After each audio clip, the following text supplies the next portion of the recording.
Am I challenged by the abuse stories that we're hearing? Am I challenged by these pretty searing narratives that we're getting of people who are saying that they were damaged by what they experienced? And I would say yes, up to a point.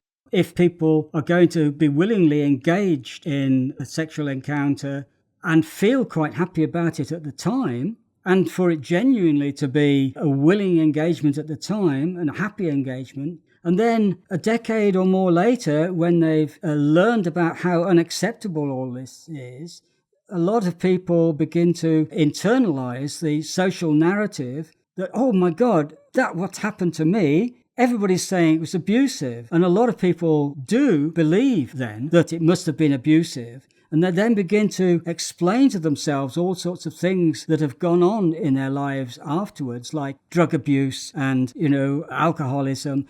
Anything that goes wrong, they'll explain it on this early abuse. In many cases, however, I would point out what is often obscured is that in a lot of these instances, you have people who had personality problems and difficulties before ever they were involved in it. For instance, there are some teachers who had contact with kids at children's homes where they've been in those homes because initially they were in trouble with the law, their behaviour was bad, and very often they will have come from abusive homes where they've encountered violence at the parental level and violently dysfunctional households. Now, these people are very often extremely reluctant to blame their parents for anything. Their parents are supposed to be, people you're proud of. And it's much easier to blame the pedophile you had a later relationship with. So a lot of this is somewhat bogus, I have to say. Some of it, though, is genuine, and this causes me a problem. Like, for instance, I was particularly touched by the Caldecott Boys School case. And it occurs to me that there was real abuse there. There was real, and despite it seeming, no doubt to the teachers who were involved, consensual at the time, it wasn't really. The kids had no choice. And I can understand why those particular boys would grow up feeling traumatized.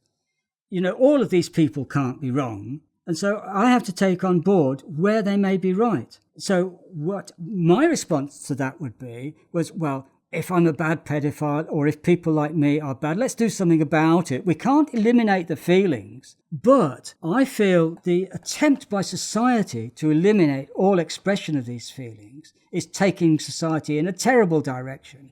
We need to do something in between. What we need to do is something along the lines of empowerment as feminists would see it.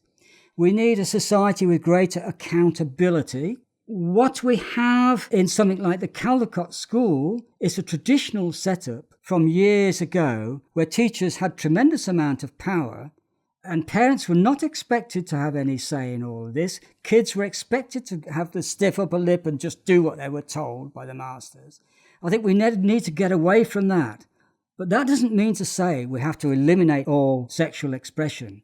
I think we need to rethink our institutions. We need to rethink accountability for our actions. So I'm not throwing the best insights of feminist thought out. We need to retain the best of feminist thinking. And I think the best of pedophilic feelings could also be expressed, and space ought to be found for this kind of intimacy, as it was in ancient Greece with pedagogic pederasty, where there was an institutionally accepted form of pederasty, which worked well for 1,000 years or more. So I'm not saying we can go back to those times, which also included total male dominance over females, but we need to look at those case histories and learn from them as we go into the future. Power relationships are important and intrinsically problematic, not just in relationships between pedophiles and children, but there it's a particular matter of public concern at the moment, but in all adult-child relationships. With a mother and her baby, we have a total disparity in power. The mother is essentially extremely powerful. The baby has no power. Well, according to some feminist theory, such relationships ought not to be allowed because there's too much power. The adult has too much power. women must not be allowed to have control of babies unless they're under total supervision at all times. You can get a very challenging situation in which you have to decide which has the more power. One is disadvantaged in one way and one is disadvantaged in another way. And does the relationship, if there's a lot of power disparity between adults, make it legitimate so that you forbid it? Or do you do something else? Do you change the conditions in which the power operates so that there can be more say for the disadvantaged party in terms of power? And that's why I would want to see open relationships rather than closed situations, as in the Caldecott school situation.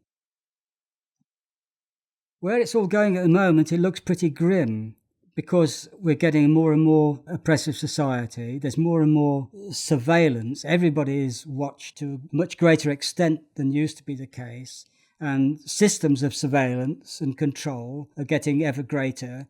And privacy, personal privacy, is getting ever less and kind of eliminates much space for trust in society. So we're losing, and freedom. We're losing a lot of trust and freedom. And these things are quite precious. It would be hard, in my view, to think of a more oppressed class than paedophiles in Britain today. I mean, I can't name any group that can claim to be a more oppressed minority. Just see it everywhere. Paedophiles are being jailed and hounded wherever. Well, I don't feel it's justified. I don't feel that the best is being made of people's feelings towards children. I think all the negatives are being seen and none of the positives. And I think at some point that has to change because society is on a downward spiral of mistrust, which is poisoning the situation of all children, especially as children themselves are becoming more criminalised if they have sexual relations with themselves. So that affects all children, potentially, not just people like myself who are attracted to children sexually. There is no evidence at all that there has been an increase in paedophilia in recent years. None whatever. So that means that there's some explaining that needs to be done as to why it's become the focus of so much public concern.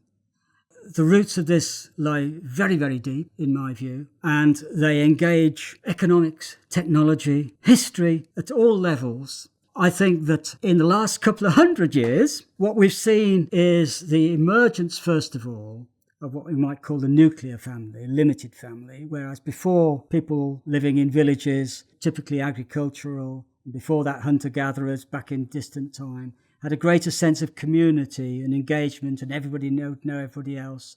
And lots of people would be involved in the upbringing of the child. And even as Hillary Clinton famously said, it takes a village to raise a child.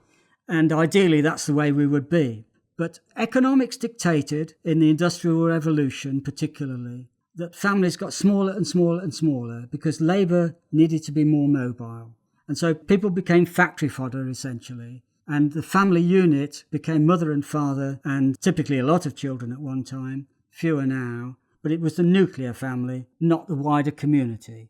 That created in itself a lot of neuroses and tensions because people didn't have the wider community to draw upon to deal with their psychological problems, and made a lot of families dysfunctional. So, there's no accident that divorce has begun to rise, that people marry less now because they feel it necessary to follow love relationships. And this in itself creates a lot of guilt because you have more what used to be called broken families. And you have more children suffering from divorce and separation. And a lot of parents, I'm sure, feel quite guilty about the effects that this is having on their kids. And so they have to displace these feelings onto something else. And it's very convenient to have the scapegoat of the pedophile. As the nuclear family, we're getting the splitting of the nucleus, basically. This is what it's coming down to. The nuclear family is exploding. We've seen it decade by decade. Fewer and fewer marriages, more and more separations, more and more tensions, displacement. We've got pedophilia as a convenient scapegoat.